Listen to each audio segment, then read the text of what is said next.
Do radio stations bore you with the same tired playlists on repeat? Then crank up the volume, grab your ripped jeans, and headbang your way over to Rock Resurgence Radio. We're here to unleash the sonic fury you've been craving. This ain't your mama's classic rock station. We're digging deep, unearthing forgotten gems, and celebrating the anthems that shaped Gen X. We're talking Bon Jovi belters, hairspray-fueled anthems, and power ballads that'll make your lighter sing. Buckle up because we're taking a nostalgia-fueled road trip through the golden age of hard rock. So crank it up, subscribe, and let's get this thing rocking. Rock Resurgence Radio, where the music matters and the mosh pit never sleeps. Because classic rock never gets old, it just gets louder. Hey, welcome everybody to Rock Resurgence Radio. My name is Chad, along with my co-host Chris, otherwise known as Bergy. Today's episode is going to be about what got us into this genre of hard rock. What album kind of pulled us in and really got us going and got us hooked and started the journey down this path. Mine. I'll just pass this over to Chris here real quick. Let him introduce himself, and I'm actually going to let him go first on his album because I think his story is kind of cool. I like his beginning. Caught me off guard with me going first a little bit, but that's okay. Yeah, I will. Yeah. Welcome to our show. We're so excited to get this first episode out finally. We kind of had it, and then we accidentally deleted it. I deleted it. And I don't remember if it was just the audio or video. It doesn't matter. Here we are. I can't wait to do this. I'm going to get to the album that shaped my musical taste, but I kind of want to go back in time a little bit before that and just talk a little bit about some music that, my first tastes of music, so to speak. So going back to, I was probably 6 or 7 years old, and I had a Fisher-Price record player. Okay. Whatever you want to call it. Yep. So it played singles and long plays and, so 45s. And anyway, I had a 45. The 45 I had was, and I don't have any idea where I got it from. It wasn't necessarily my mom's taste in music or my dad's taste in music, but it was probably my mom's, I'm just going to guess. But it was a 45 from the Beatles, and it was the single on the A side was Paperback Writer, and on the back side was a song called Rain. So if you get a chance, check those out, but that was very catchy music to me at 6 or 7 years old.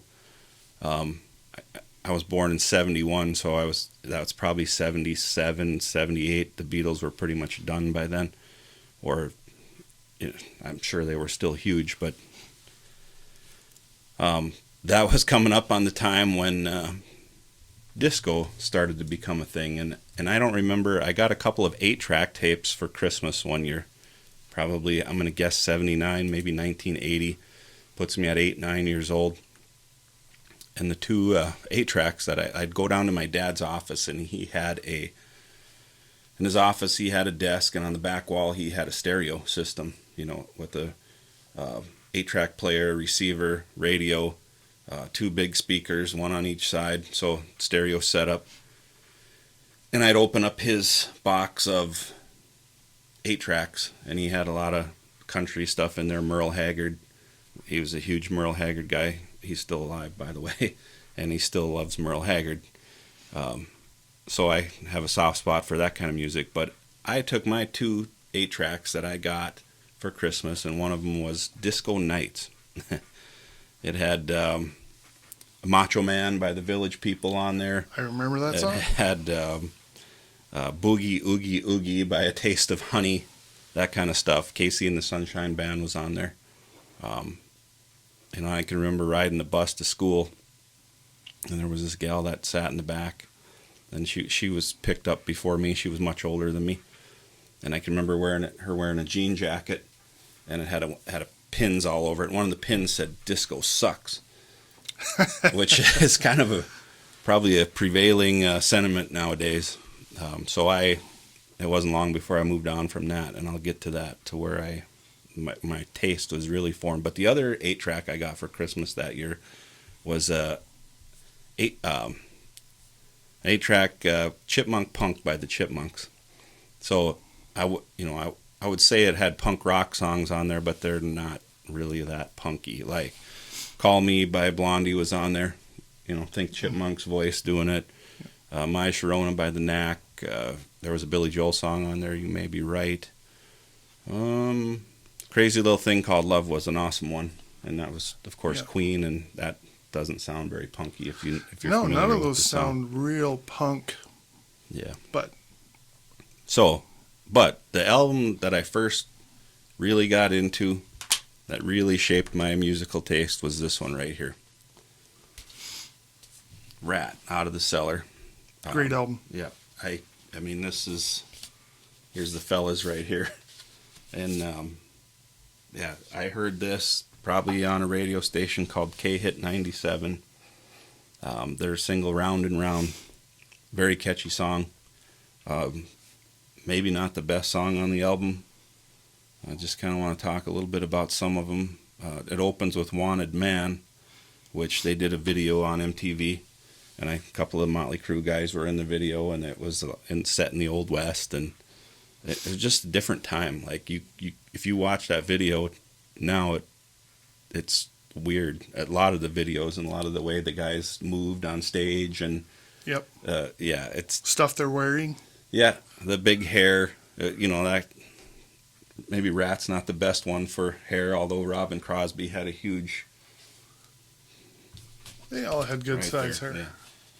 yeah. And of course, Stephen Pearcy had a way about him, like I don't know, a swashbuckler type, like a pirate kind of look to him. He always had that one eye covered. It seemed like his hair would come down like this, Right. Whereas others would come down, like this. But he had kind of like a sway to the side, which makes me think of pirate now that you say that, because there's only one eye showing. Yeah, and That's he funny. probably had makeup and eyeshadow, and actually, They all did.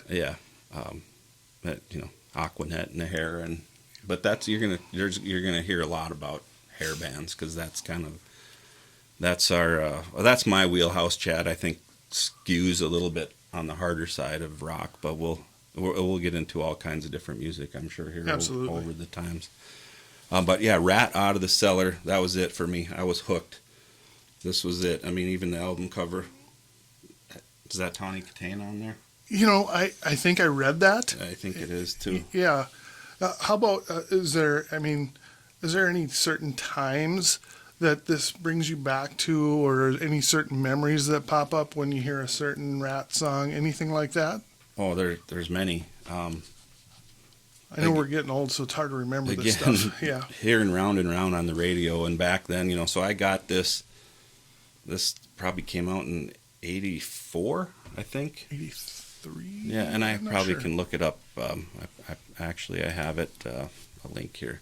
February 17th, 1984, it came out. Okay. Round and Round was released in February of 1984. So I would have been 12 years old. I would have been coming up on my 13th birthday in a couple of months, and maybe I got it for a birthday present. But I heard the single on the radio, and up until I got the album, and talk some more about that, it was a cassette tape. Actually, Exactly. A lot of my music was on cassette. 8-track was just kind of a weird thing that my first couple tastes of music were on 8-track. My dad just happened to have an 8-track player. Heck, I think I had an 8-track player in the truck at one point or another, I don't think I'm sure you can find some on eBay, and I'm sure. I'm sure they sound excellent. But most of our music was probably bought on cassette. But back then, so specific memory, I can remember listening on K-Hit 97 or whatever the rock radio station was back then, and just waiting for it to come on, and having a blank tape and a boom box, and just waiting to hit the record button. I can actually remember having one of those little cassette recorders that... Yeah, oh, yeah, the ones that lay flat. That you wouldn't pull it directly from the radio. You had to actually hold it up to the radio and hit record. So, and then the DJ would always talk over the ramp of the song, and you just wanted him to shut up, or dedicate this song to so-and-so. I remember calling in and saying, dedication line, I want to make a dedication to so-and-so or whatever, and play this song. But that's mine. How about you, Chad? Those were the days, man. I can remember all that stuff, and it really, brings back the memories. Mine too is kind of similar to your story. I mean, I have a band that I will talk about that really got me into the hard rock, the hair metal, whatever you want to call it. But my first real taste of anything was a song called Bad Case of Loving You, Doctor, Doctor by Robert Palmer. And I don't know how I don't know if it was my parents. It was at my parents' house, and we had this huge piece of furniture. I mean, it had to be 5-6 feet wide, stood about 4 feet tall. It had a record player, a radio, a 8-track player, and it probably take 2 people like Hulk Hogan to lift it and carry it into your house because it was that big and heavy. Did it have a thing that lifted up and you put the record on, and it had speakers kind of built into a cabinet? Yeah. Yeah, it was decorative. Yes, because it was a piece of furniture. Yeah, and your mom might have had some knickknacks on top of it, or on doilies, of course. Yeah. Of course. Odd colored doilies like orange and stuff like that, because that was the color of your carpet. Yeah, you had floral print couch in the back. Absolutely, all that. So, anyways, this I had this little 45. And like I said, I don't know. My parents were strictly country western, like same as Chris's dad. The Waylon, the Willie, the Johnny Cash, all that stuff. To which I have a very soft spot in my heart for that type of music, because when I hear it, it reminds me of those times with growing up in my parents' house. But anyways, back to Robert Palmer, they had this 45. And inside this thing, when you put the record on, there was a little spot where you could plug a little mic in. It had that little 3.5 thing, and then the mic was probably this big and not good quality at all. I mean, this is probably 1978, 79, somewhere right in there, I suppose. You could plug in the mic and sing along. You could, yeah. It might have been 1980, right in there. You could plug in the mic and sing along, and I did it all the time. Like I was Robert Palmer in my head, in my living room. I was going crazy. Not many people know about that, so this will be interesting to some of the people that actually know me. But that is the album, or that is the little 45 that kind of got me. It was a pretty rockin' song. The actual band that really, really, really did it for me was this band right here, Motley Crue, Shout at the Devil album. Great album. Yes, my mom said that they looked like a bunch of girls in leather. A lot of the bands that I liked back then looked like girls in leather. It's just kind of the way it was. Yes. Anyways, such a good album. And I'll go into a little bit on the album here in just a minute, but I'll tell you how that came about. I gotta have this for some reference for myself. Okay. Yeah.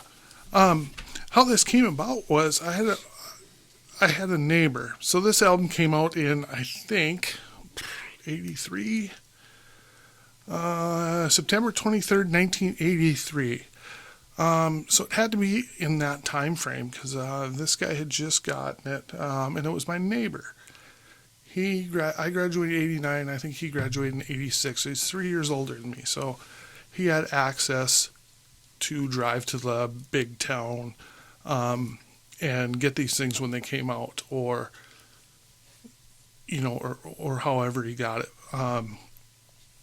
But anyways, he was my neighbor. I'd go over to his place. We'd talk music. He would do most of the talking because he was older. I was younger. I was there trying to learn. But he introduced me to this album. And he let me borrow it. And it was actually a cassette tape, like Chris had said. I never did any 8 tracks, but cassette tapes, I had a ton of them.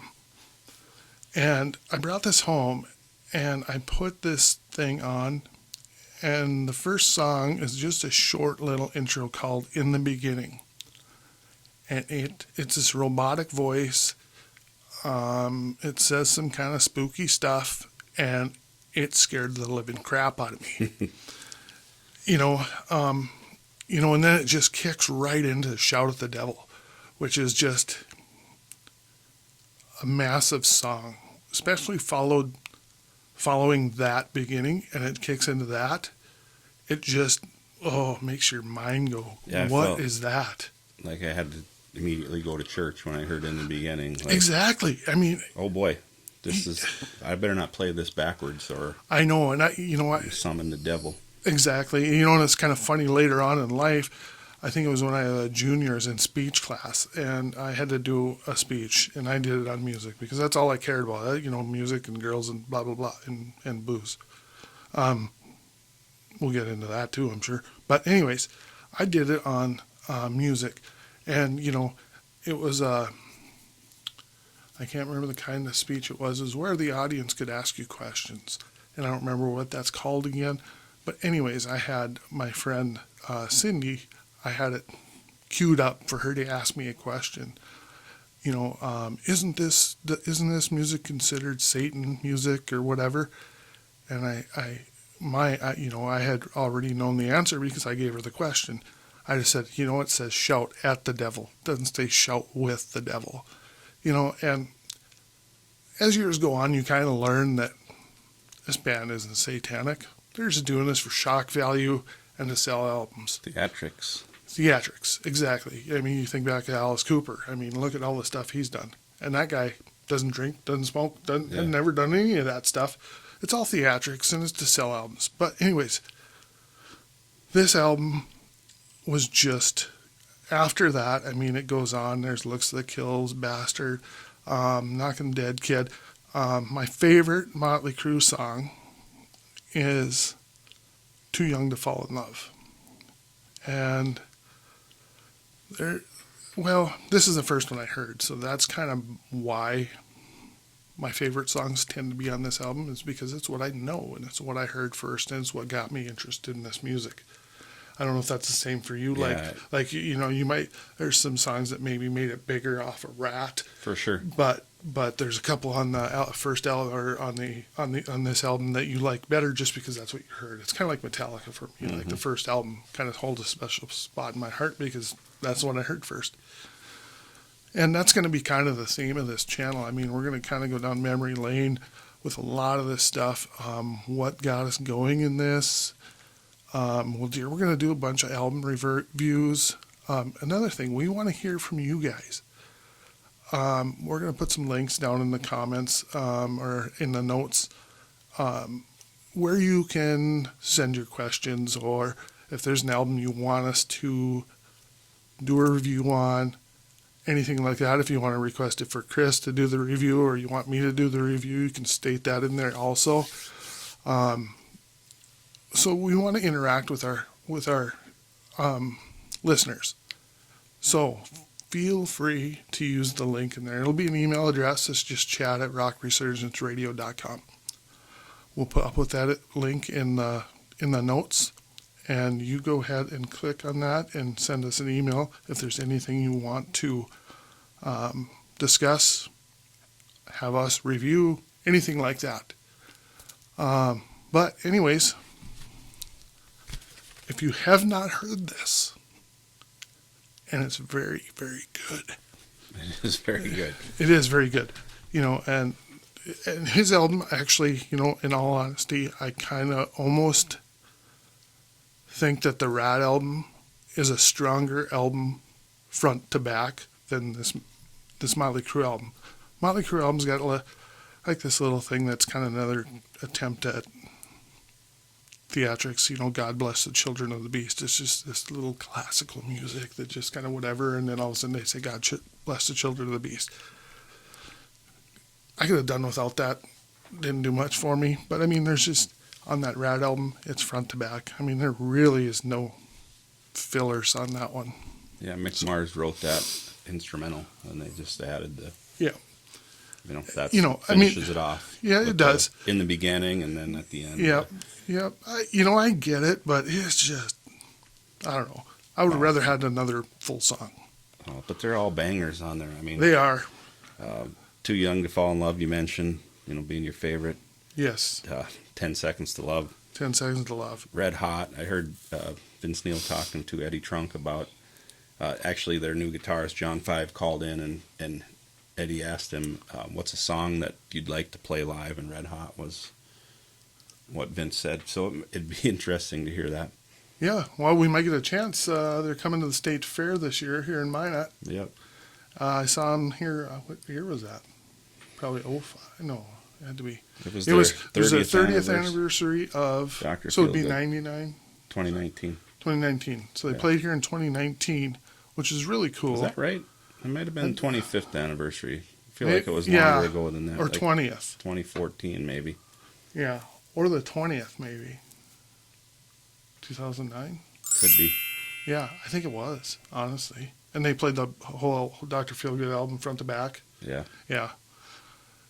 Vince, you say what you will about Vince. I mean, he is what he is. He's, older and... He's 63 years old. Yeah, he's older. He doesn't sound like he did on this album, and he forgets the words sometimes. And you know what? You got to give him a break. I mean, they've been doing this for 40 years. I just think it's cool that they're still doing it. Yeah. Really with the original band minus Mick Mars. That's kind of a sad deal. Mick Mars had a ankylosing, I can't say the dang thing, something to do with some disease that basically cripples him up, and so he decided to stop touring it. Yeah, and he's older than most of the other guys in the band too. By quite a bit, I think, by close to 10 years, I think it is. So, do you have anything else you want to discuss in this first episode, Chris? Yeah, I know you like my album. I love yours too. It's just crazy. Yeah, I can remember listening to this on cassette. My buddy Tim would pick me up to go to school in the later 80s when we had driver's licenses and stuff, but we'd listen to this a lot. And he'd pop it in the tape deck, and you had to put a little matchbook in there to make it sound just right. Yeah. Good pick. I know. I'm sure we'll talk more about Rat, and we'll talk more about Motley Crue. Absolutely. I mean, two of the stellar bands that came out of the 80s that put out quite a few albums, and really, at least for on the Rat side, I don't think they really have any bad albums. There's a couple Motley Crue albums I just can't get into. Generation Swine being one of them. I thought that was a horrible album. But, it is what it is. Not everybody's going to hit it out of the park every time. So we'll discuss all these bands and more. We're going to talk about bands you probably haven't heard of. Some of you have, because I know there's people out there with way more knowledge and just doing research for this show. Yeah. I was listening to these one guys, and they were going through the alphabet, and it was a 2-person deal like we're doing here. Yeah. And they were doing, you'd do an A and I would do an A. Yep. And I listened through, I believe, S. I hadn't heard of any of those bands. Right. And they, and they play a little clip of the music. Unfortunately, we aren't able to do that right at this moment because we got to get to a certain amount of followers and a certain amount of hours before we can do that. But anyways, these guys were at that, and they were playing these bands, and they do sound like 80s bands, and a lot of them were, they'd tell you kind of when they came out, but they'd be like early 90s or mid 2000s. And I hadn't heard of any of them. I wrote down like the ones that sounded really good. I'm like, holy crap, I should check these guys out. And I finally got tired of writing down. I think I had about 20 of them. Yeah, we'll definitely talk about new music. Yeah, absolutely. Probably in this genre, so to speak. Right. Somewhat.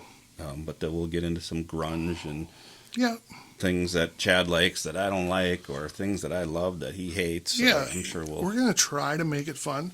I brought this up to Chris before, like maybe there's something that I think is really, really good that he should listen to, and maybe I'll just say, okay, listen to this album, you do a review on it, and give me an honest review. And then there's probably something that he has that I haven't heard.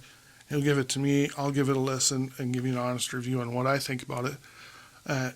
So I think we're going to try to do a lot of stuff like that. We're going to try to keep it interesting, try to keep it fresh. We want your interaction, though. Please, like I said, hit us up through email, in the comments, whatever. Tell your friends, tell your neighbors. Yeah, but please like, subscribe, all that stuff. Yeah. It'll help us down the road put out better content. It will, and it will only get better. I know we're brand new to this. Chris is going to handle all the editing, and he's going to go to work after we're done with this, and we'll get it out as soon as we possibly can. And after that, hopefully one a week. Yeah, maybe to start with. That's what we're going to shoot for. One a week, for a month. Get some shorts out there. We'll get some shorts out there. Quick album, like thumbs up or thumbs down or something. Yeah, we're going to do all that stuff. We're going to try to keep it fresh, try to keep it real, but we're also going to try to keep it in the vein of the music that we love, which is predominantly hair metal. I mean, I've moved on and done some other, some newer, I don't know what, I got into some heavier stuff like Pantera and stuff like that, and like Breaking Benjamin and 3 Days Grace and all these kind of bands too. I kind of evolved, but I always end up back home with hair metal. It's funny that you say that, because I can remember a time period, it was probably in the mid to even maybe early 90s, where hair metal had kind of gone away to a certain extent, and I evolved, so to speak. Yeah. But I evolved myself right back into it. There was a time when I was like, yeah, Poison? Nah. No. Bring it back. Yep. Give me back my Poison. And give me back my Rat and my Motley Crue. My Warren, my Winger. Yeah. All that stuff. I never lost that home, but I tried to keep an open mind and listen to stuff, and I did like it. I dug Nirvana, even though they killed my genre. They're the hair metal killers, as a lot of people say, but you know what? They put out some pretty good stuff. It's just, we were used to go out, party, have fun, talk about girls.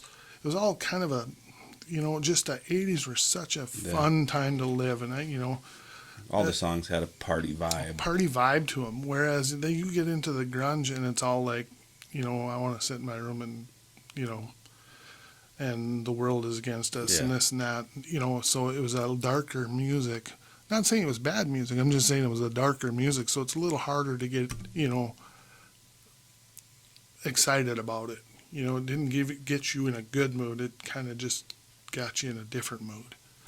So we'll cover all that stuff, how it made us feel, and do I wish it never happened? No, because I got to listen to new music, and I got to expand my horizons, and I'll always go back to the 80s music because it was just the best. There's a lot of good stuff that come out of it, and hopefully we'll bring some of that stuff up that sparks you to go back and, I didn't hear of those guys, or maybe you'll find it on your Spotify or your Apple Music, or whatever other streaming service. You're probably not going to go out and find it on a cassette tape again. You can. Yeah, believe me, I've been, I gave away all my CDs here a while back because I thought, I was just taking up room. Big mistake. Anyways, because I could have used all these things, as, props to show you what. But I gave them all away. So I have probably 25 or so CDs now that I've bought again because they're hard to find. And a matter of fact, like Apple Music or whatever doesn't have it. So then I go out and buy it, and some of them are kind of expensive. But I'll go and buy it and I'll rip it so that I can listen to it in my Apple Music. But I am not giving them away anymore. I mean, I literally gave them away free, not a dime. Anyways, so don't do that. Yeah, hold on. I know. There's some of them things that are worth a lot of money. And, yep, just don't do that. Bad idea. Well, I think that pretty much wraps it up for our first episode. I hope you enjoyed it, and we'll see you on the flip side. Thanks for watching. Thank you so much for joining us today. We really hope you enjoyed our content. If you did, please like, subscribe, share, and tell your friends. We'd greatly appreciate it. Links to everything we discussed will be included in episode notes. Feel free to check those out as well. Until next time, stay golden, Pony Boy, and rock on.